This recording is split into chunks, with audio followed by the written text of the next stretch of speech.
Okay, so let's talk about the current state of the tech industry and where things are heading. And pretty much the question, will your tech job, will the things that you are learning right now, will they still be relevant in the future? This is a question that comes up a lot nowadays in my communities, where every day people are learning AI engineering, starting as a freelancer. And the question pretty much becomes, Dave, with all of these AI, agent harnesses, agentic engineering, with all of these developments, like what are we going to do in a year from now, in 2 years from now? Things are definitely going to change. And I don't foresee a future where we don't need software engineers, AI engineers, data scientists at all. So that's not what I'm seeing. But there are going to be differences. And in this video, I want to give you some tips.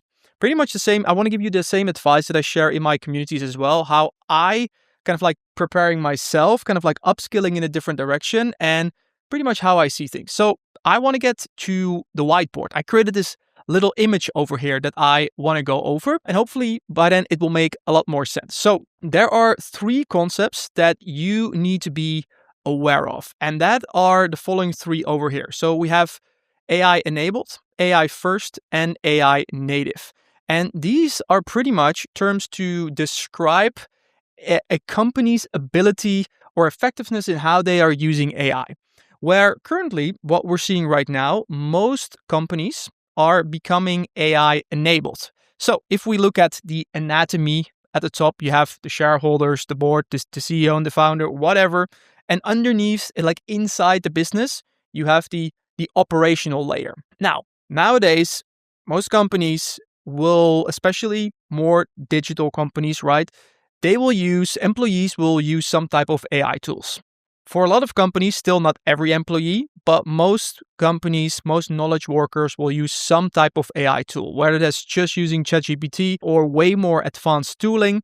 But these companies are AI enabled. And what that pretty much means from a kind of like workflow perspective of how the business runs, not much has changed just yet. Employees have just become a little bit more effective because they can now use some AI tools. The next kind of like stage, this is a kind of like an evolutionary phase, is what you would call AI first. So this is a business where the business is trying to be optimized around the technology AI as a way to like view every process and view every system.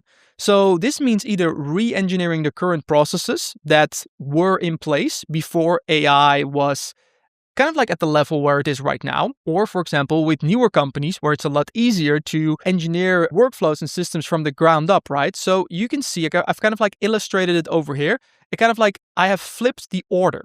So now not the employees come first, but the AI agents come first. Also notice how here I just say AI tools. Here they really become AI agents. And AI agents can take on a variety of different forms, right? This can be someone using Claude Code. This can be also some type of tool, but really with a more kind of like a deeper level of automation and integration potential. Or it can be an entirely custom developed AI platform or even operating system for the company. And now that becomes the primary layer through which the employees essentially manage their day-to-day activities and their tasks. But it's flipped around. AI first. That is the lens through how things are optimized. So you'll see right now that especially software companies more that operate in the digital world, you'll see companies adopting this style and more transitioning towards this. Because from a shareholder perspective, this is of course very interesting because now with essentially less people, we can get the same or in cases even more output than before. So that means more revenue and more business growth for the company itself, for the shareholders. Now, if we go one step further, that is what you would call AI native. So this is a company that is entirely built and engineered from the ground up with AI agents in mind. So every process is pretty much set up. How can an agent do this? What data do we need? What systems do we need? What input outputs? And I've kind of like visualized this in a way where it's still this AI agent layer that's on top of here, but now with even less headcount, we can manage the company. And in the future, we'll most likely see a future where we even get the employee out of it overall. So you just have someone literally deciding to start some type of business that is entirely run by AI agents. Now, currently in today's reality, that is still really hard to do. There are probably already some businesses out there that do this, but especially if you look at companies at like any reasonable, substantial size, you're still going to need humans. Why am I telling you all of this? Well, this is very important to keep in mind because, in my opinion, in my view, this is what almost all businesses, especially that operate in the digital world, are going to optimize for. Because all of these shareholders from all of these companies, both small and large, are going to look around. They look at the trends and they see these AI first companies. They see these AI native companies, and they just simply have to keep up, because otherwise they'll literally be competed away. You now have new companies that have the advantage of starting fresh using the latest technologies that can move so much quicker than a huge enterprise that is essentially stuck in old processes, lots of headcounts, where now smaller companies can just come ahead and like just crush them and take their market share. So in my opinion, this is kind of like inevitable that more and more companies are going to move to the right of the spectrum. First AI first, and then newer companies AI native. So if you kind of like take this as a given, then how can you use this to your advantage as someone who is in tech right now? Well, you just simply play along this trend. So one of the best things, in my opinion, that you can focus on is learn how you can help companies to become AI first and then later AI native. But the steps are pretty much the same. Like from a development perspective, the way you build AI agents that help AI first companies is pretty much the same compared to AI native, because it's like the difference is the process and how the business is set up, which is mostly the responsibility of the shareholders, the founders, etc. So that skill, knowing how to build AI agents that can automate pretty much entire roles, entire workflows, is going to be, in my opinion, one of the kind of like the skills, the qualities of a developer, of an engineer that's going to be highly in demand. Now, a little bit of a nuance to that, because then you could think, okay, but what does that mean, right? What do I need to learn? Well, it doesn't necessarily just mean one kind of like skill in terms of you need to be really good at AI engineering, or you need to be really good at software engineering, or really good at data engineering. It is going to be a combination of that. In my last video, I also talked about how I think it's really important for everyone in tech to kind of like move more towards becoming full stack. So in the age of AI, where AI agents can just do so much things, in my opinion, if you can only do one vertical, there is a high chance that at some point you're simply just going to be automated away, because you then become the bottleneck in the system. So being able how to solve problems end to end, which is what this is all about, becoming AI first, focusing on a particular problem or a workflow within a business, and then knowing, okay, this is the starting point. These are the data sources that we need. This is the process around it. And here is the automation or the tool or the software that I can build around that. Again, literally to automate it end to end. And the thing with end-to-end automations is that it usually touches multiple parts of the stack, right? You need a database, you need some type of deployment, you need a backend. Maybe you need a front end as well. Maybe you need to create a dashboard so the actual shareholders or the employees managing the system can still have some control over it, have some like human in the loop interaction going on with the AI agents.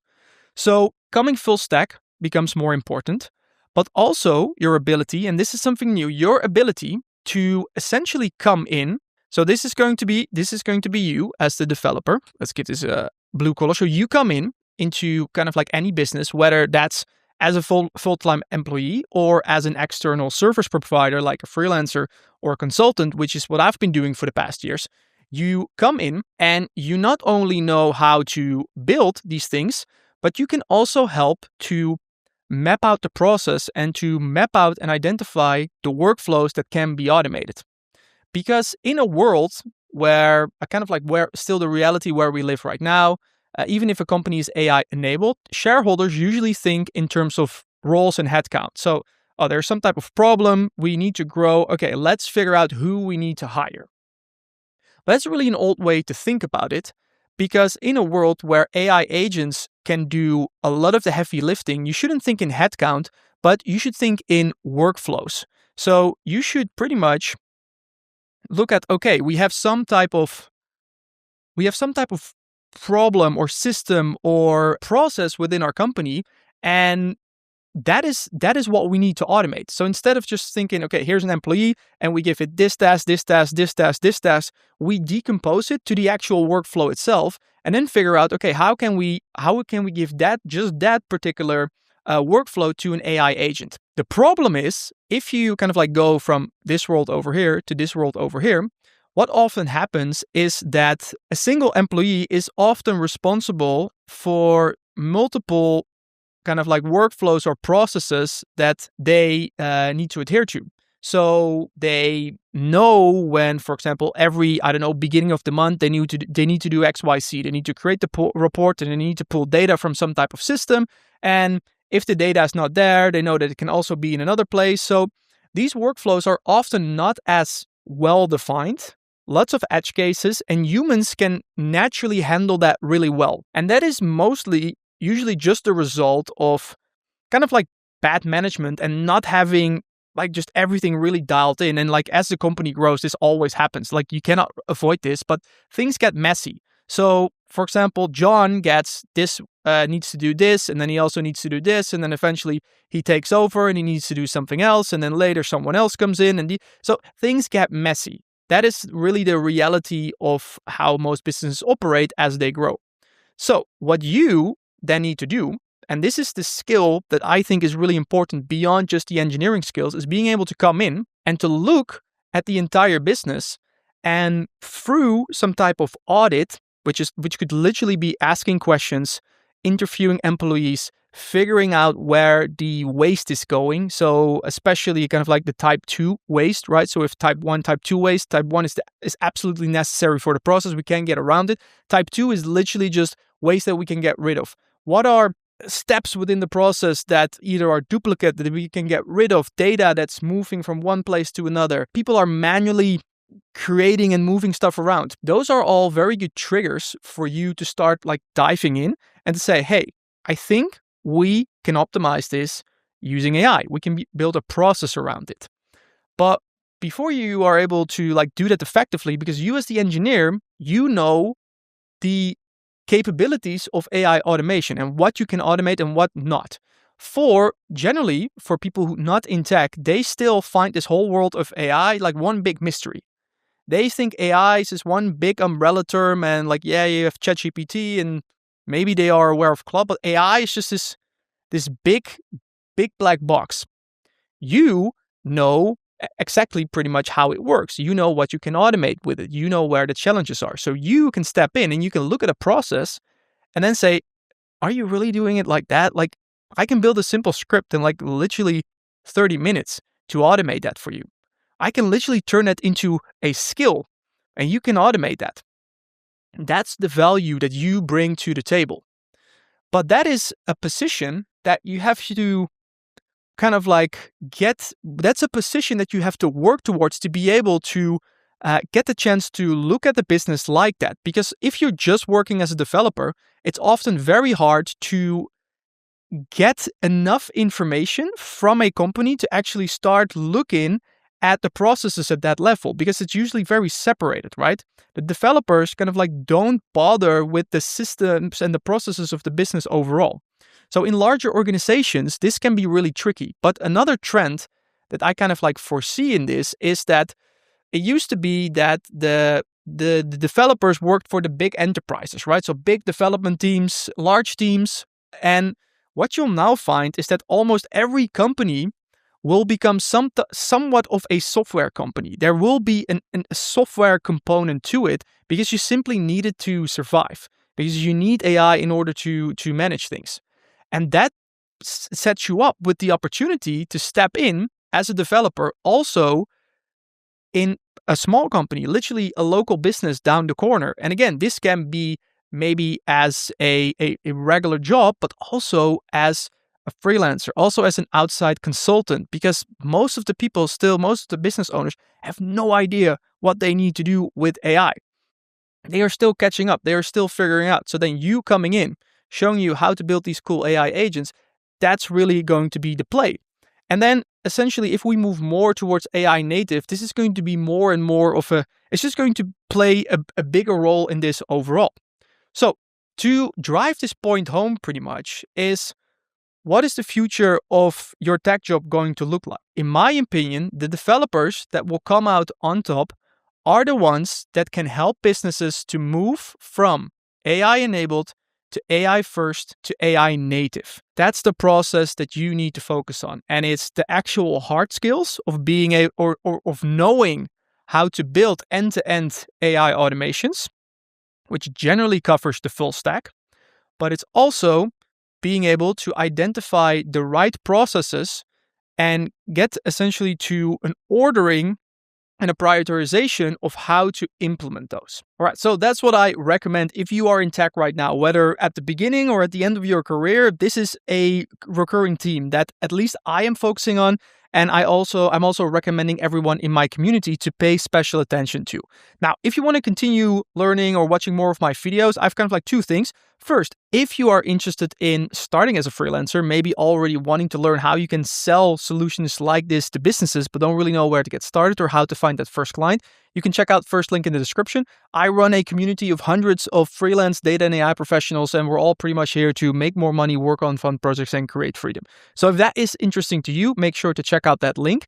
And then next, I will link another video up here, which I uploaded recently. This is how I think about creating an AI operating system. So this is what I'm building to automate my own entire company. And this is also what we're experimenting with our clients to, again, set them up to really become AI first.